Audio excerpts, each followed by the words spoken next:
आज आम्हाला जरा शाळी खायची इच्छा झाली म्हणून साईला मी रात्री 12 वाजता माडावर चढवलं आणि माडावर चढायला त्याला लाडीगोडी लावावी लागते कारण त्याच्याशिवाय दुसरं कोणाला माडावर चढता येत नाही. आणि आम्ही 7-8 जण आहोत म्हणून आम्ही भरपूर शाळी काढली आणि आता शुभमने पण इथे शाळी सोलायला सुरुवात केली.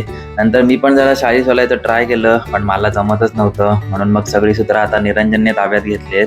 आता आमचा अजून एक मित्र आलाय. शाळी काढायचा प्लॅन याचाच होता पण हाच सगळ्यांच्या शेवटी आलाय. आमच्याकडे 2 प्रकारची शाळी आहेत. ही जी हिरवी आहे तिचं पाणी गोड आहे आणि जी दुसरी आहे तिचं खोबरं गोड आहे. सगळेजण शाळ्याचं पाणी पित होते. नंतर मग मी त्यांना म्हणालो मी तुम्हाला शाळ्याचा ज्यूस बनवून देतो म्हणून मग मिक्सरमध्ये शाळ्याचं पाणी घेतलं आणि त्यातच खोबरं घेतलं आणि ह्याला आता मिक्सरमध्ये लावून घेतो. असा ज्यूस आम्ही शिपवरती बनवायचो. हा ज्यूस एकदम मस्त लागतो. तुम्ही पण एकदा घरी नक्की ट्राय करून बघा. ज्यूस आता रेडी झाला आहे. मी जरा टेस्ट करून बघतो आणि आता सर्वांना देऊन येतो.